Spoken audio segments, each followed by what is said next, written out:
పెట్టింది. మూత పెట్టేస్తే మూత లోపలి పోయింది. అంత అందుతలే ఈ నీళ్ళు అందుతలేదు పేలికి వచ్చినాయి.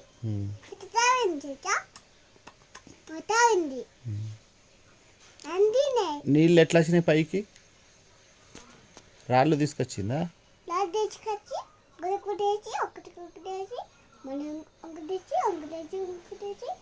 మళ్ళీ ఇంకొకటి చంచే. అప్పుడు పైకి వచ్చిన నీళ్ళు పేకొచ్చి తావింది. చిన్నమూతితో తాగిందా? తర్వాత